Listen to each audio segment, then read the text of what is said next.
Good morning. Good morning and welcome to Media Pulse, the show where we help you make sense of Thai politics. Which is getting more and more complicated as days go by. Yes, yes, it is. A lot of mixed messages at the moment. Certainly. And today we will focus on the fallout from the phone conversation between Thailand's Prime Minister Paetongtarn Shinawatra and Cambodian strongman Hun Sen. The incident which has a lot of ramifications on Thai politics and is obviously shaking the Paetongtarn government to the core. Yeah, but she is showing no signs of capitulating yet. And all indications are that she is digging her heel and will neither dissolve the House or resign as demanded by her critics. Yeah, exactly. We're going to go into the details and the latest developments that happened this week. But before that, let's backtrack and recap a little bit about the beginning of the fiasco, which happened on Wednesday. So the clip of the conversation between Prime Minister Paetongtarn and Hun Sen, President of the Cambodian Senate, was leaked to the media on Wednesday. But the conversation was taped on Sunday, 15th of June, and went viral in Thailand. And international viewers who may be looking for clarification as to why this is such a colossal issue, we're going to present to you a few quotes from the conversation as well and trying to elaborate why it is such a big issue. So just for context, last weekend, Thailand and Cambodia held a joint boundary committee meeting in Phnom Penh to try and resolve the latest round of border tension. The position of the two countries are totally opposite. So Thailand wants to work out the issues through bilateral means, while Cambodia wants to refer the case to the International Court of Justice. And at the same time, on ground, there were issues of border closures between the two sides, troops repositioning and the banning of electricity, internet, and agricultural produce from Thailand, and films as well. And while all this was going on, the Thai Prime Minister and the President of Cambodian Senate, Hun Sen, has a phone call, and which was recorded without the Thai Prime Minister's knowledge. Yeah. And of course, it came as a big surprise for everyone when Hun Sen, gave the green light for the conversation to be leaked to the public. Exactly. Hun Sen actually posted on his Facebook page saying that he shared the conversation with 80 people. So it could have been any of those 80 people who leaked the clip, but is the content of the clip that was quite problematic. Definitely. And the most damaging part of the conversation for the Thai leader was when she was heard saying that Hun Sen should not be listening to the commander of the army region in the northeastern Thailand, right? Because he is considered to be our opponent. Yeah, it goes like this. This is what she said exactly. She said it in Thai, and it was translated to an interpreter, but we translate it into English for you to understand. So she said, I don't want uncle, she calls Hun Sen uncle, to listen to the people from the opposite side, because when he listens to people from the opposite side, like the commander of the 2nd Army region, they belong to the opposite camp. I don't want him to feel displeased or angry because it is never our intention. She was talking about so-called man of the hour.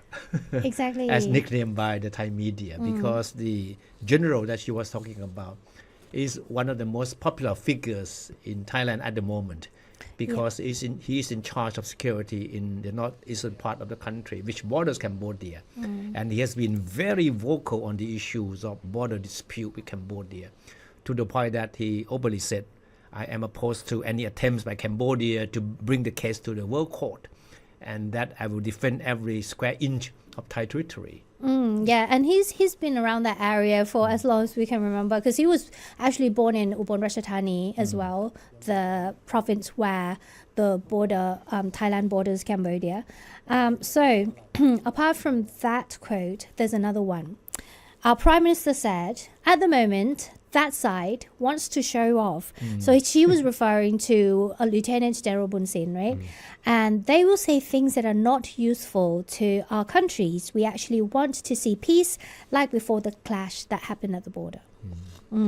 So the clash refers to the incidents that happened on the 28th of May when the Thai and Cambodian military engaged in a gunfire which resulted in the death of a Cambodian soldier. Both claim that the opposite side started first, like fired first. So during the conversation, Hun Sen made a request for the Thai side, the military, in specifically speaking.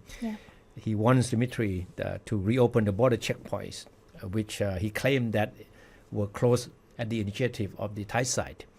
And Paetongtarn, the Thai leader, tried to plead for Hun Sen to get his son, the Prime Minister, Hun Manet, to sit down with the Thai side to come up with a mutual agreement for the border checkpoints to be reopened. But Hun Sen refused, turned down the request from the Thai side. He kept saying that it was the Thai side who started it first. So the Thai military needed to open the border first, and then Cambodia will follow suit.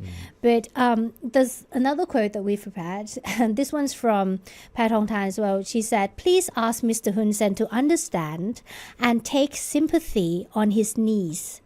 Because now people in Thailand are banishing me to become PM for Cambodia instead." And then she giggled a little bit. Actually, if there is anything he wants, just say it. I will arrange it. It sent the internet on fire. All right. So those are basically the main gist of the contents of the conversation, which of course, certainly trigger a hailstorm among his critics of the government in particular, right? Well, some people blamed Hun Sen for leaking the clip because it was recorded without consent.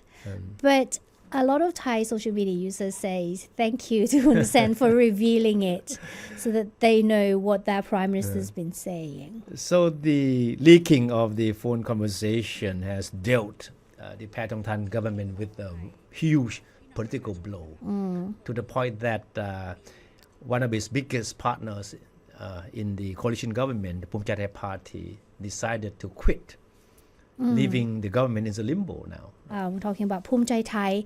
They actually sent a letter to the Prime Minister resigning.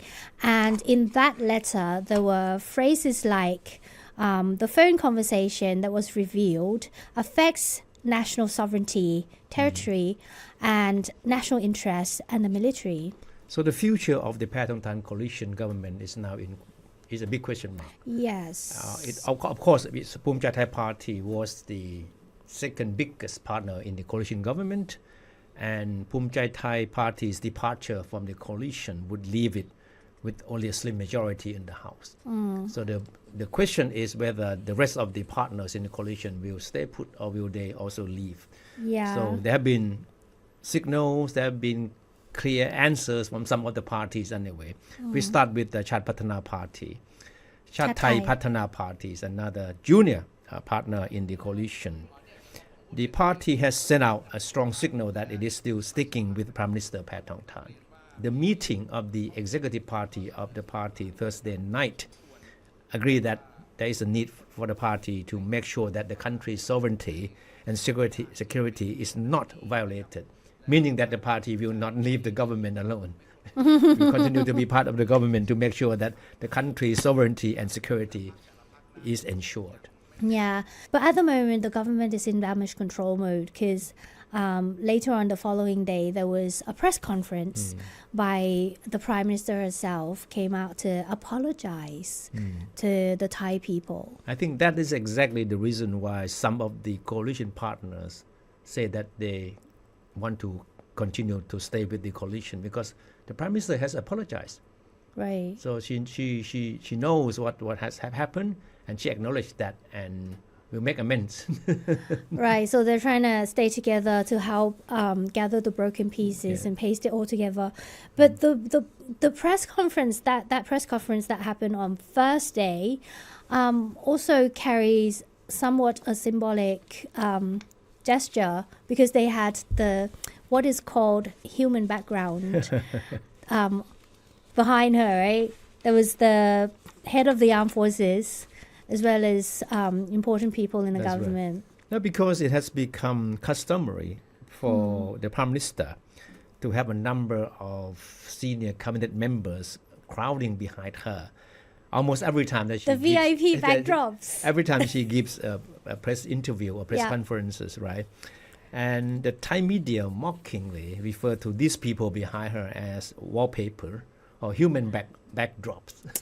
I know, that's but as you just mentioned, the presence of several members of the military top brass during her press conference on Thursday was more than just another casual backdrop. And many Thai media outlets see it as a symbolic backdrop she badly needed at this very crucial juncture.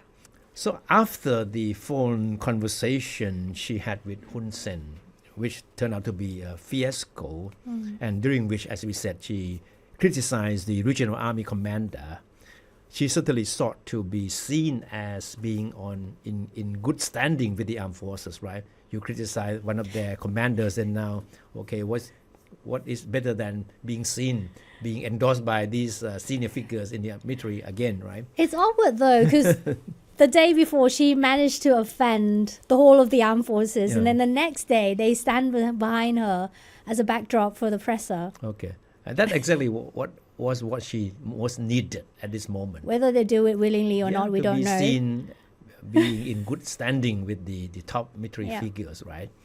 And the key message of her statement on Thursday was her call for Thai people to unite behind her government's efforts to end the border conflicts with Cambodia peacefully.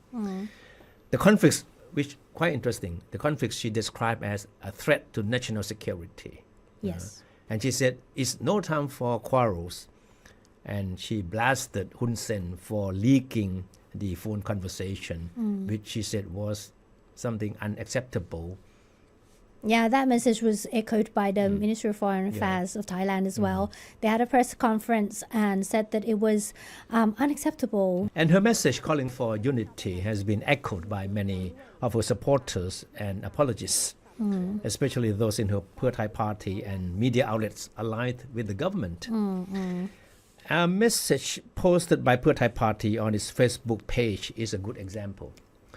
It says the party wholeheartedly supports the government's efforts to resolve the border dispute peacefully. And its key message is a call for Thai people to unite behind the government. And it says, under the present circumstances, there is no force that is stronger than the force of solidarity of the Thai people. Yeah, you know what? That social media post attracted so many comments, like bombarded with both supportive comments and criticism to to a various degree, I would say. Some I wouldn't read on air even, but there we go. Again, I must emphasize that a lot of people are blaming Hun Sen for doing this, but also there are a number of Thai people who kind of thank Hun Sen for the revelation. Mockingly. And can you imagine, like, this is only one audio clip. That could be more. I see. Yeah. So as we mentioned earlier, the Prime Minister has been in the damage control mode. Yes. And yesterday she continued with that attempt by flying up to Ubon Ratchathani.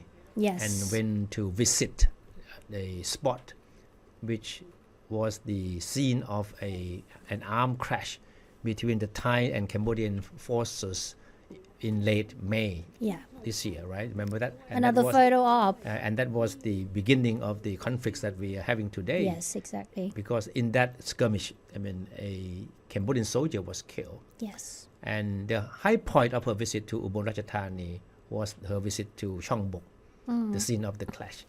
And her meeting with someone whom she referred to as our opponent when she was talking to Hun Sen.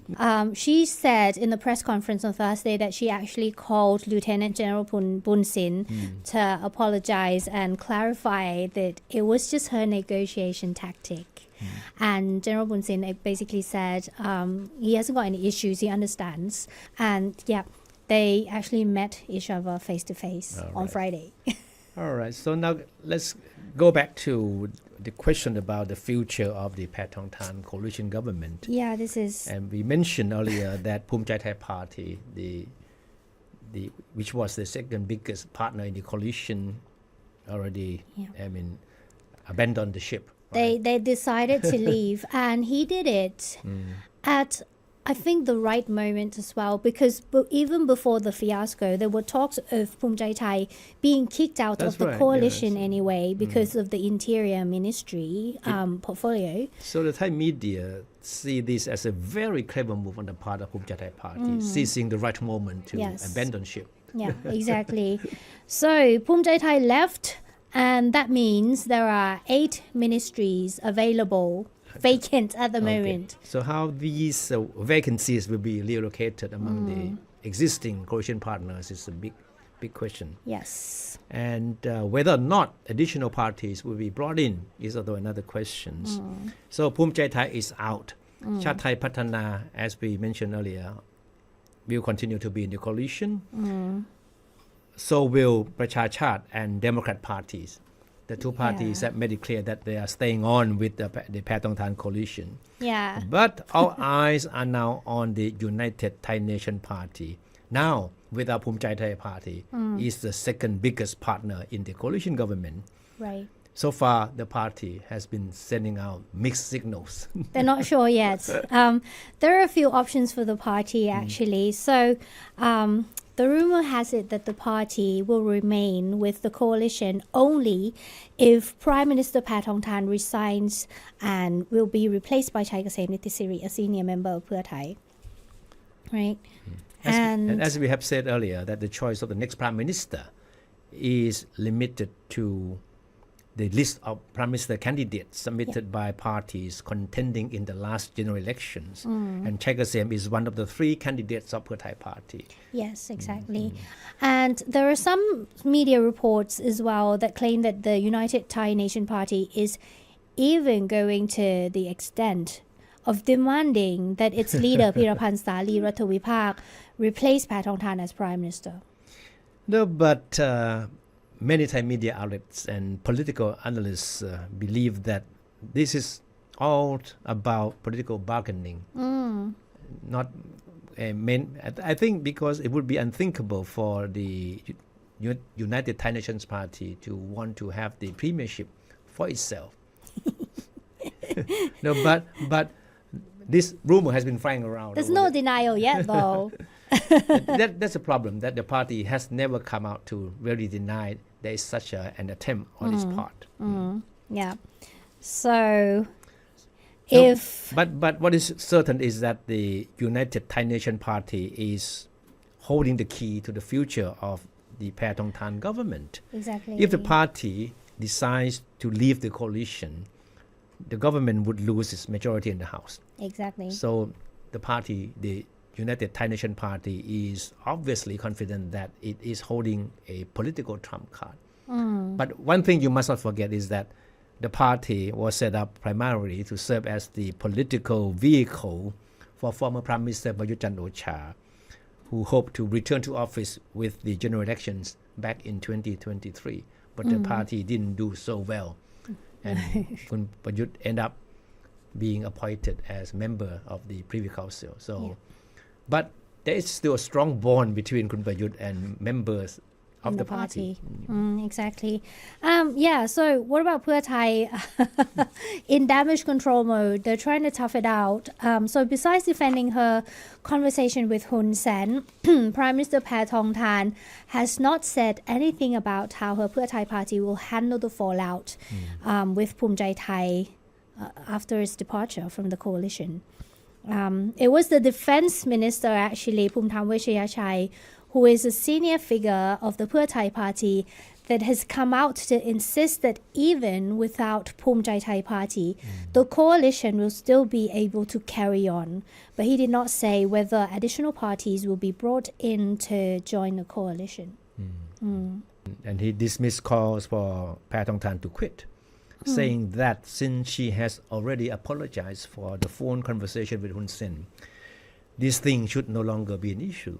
Yeah, Yeah, it's a very contentious issue. I mean, words is one thing, but action speaks louder than words always. I mean, if you're really sorry, then maybe take responsibility. That's the argument that's been floating around on the internet. Okay. Yeah. Another thing that's been floating around the internet is the coup. Yes, more rumors. Yeah. This time, the rumors are about possibility of military intervention. Yes. Because in Thailand, it's very common that every political crisis would trigger A coup. concerns, rumors about military intervention. Right? Yeah. So these days, don't be surprised if you are hearing rumors that the crisis surrounding the Paetongtarn government could tempt the military to intervene. Now, in fact, some social media posts in recent days have called for military intervention. There are a number of media influencers, social media influencers who are now in favor of military intervention to end the crisis once and for all. Yeah. But of course, we have to emphasize that this is the voice of the small minority of media. Those in that extreme, the That's right. strong extreme end. So it prompted the army spokesperson, Major General Pheu Thai, who felt that there was a need to come out to play down such rumor. He did not directly address the rumors. However, he quoted the army commander-in-chief, General Panaklauplottuk, as saying that the army steadfastly adheres to the democratic system under the monarchy and is ready to safeguard the country's sovereignty to the best of its ability. And according to the army spokesman, what the army chief stresses is that what is most important at this juncture is for the Thai people to show their solidarity in protecting the country from people harboring ill intention. Apart from the mood on social media that we've been talking about, on the streets, there were actually protests this week, right? That's right. Not a big one yet. Okay. In fact, since Thursday, after the phone conversation fiasco erupted, a number of people, hundreds of them, have taken to the street in front of near the government house, and to call for Paetongtarn to resign. And yesterday, there was a meeting of some leading political activists. They converged together, and they are really uniting as called for by the Prime Minister. I know, big group gathered at a hotel, a very old hotel, and it's quite symbolic in many ways, because before any political movements, they usually gather at that hotel, That's isn't right, it? because it's a place for activists, to plot their plans and to lay down their strategies. So as you mentioned, it's quite symbolic. But what happened is that they met, and then they declared that they are joining hands to lead a campaign to oust the Prime Minister. And they also called on coalition partners to leave the government. Yeah. And they have set next Saturday as the D-Day for a major rally at the Victory Monument. Yeah. Again, it's symbolic. It's Victory Monument. June 28th. Yes, right. But as we speak, on Friday, there was still protests going on. So if you're around the area, That's right. you must be, spare some time, because there could be traffic in the area. Yeah, and they pledged to continue their rally near the government house for the next until sometime next week. Yes, exactly. So that remains to be seen. So political movements on the street, reactions on social media, the government in damage control mode. Thai politics is getting a lot more complicated and interesting. Things are happening so fast. We are not quite sure by the time we finish our conversation today. Something new could have happened. Does that mean we're going to have to go live on the internet again? We've been doing lives for the whole week now, which is quite interesting. I hope you like it. I hope you find it useful. Do send us some comments of what you think, or some answers that you may be looking for about Thai politics. For now, thank you so much for watching. We'll see you in the next one. See you then.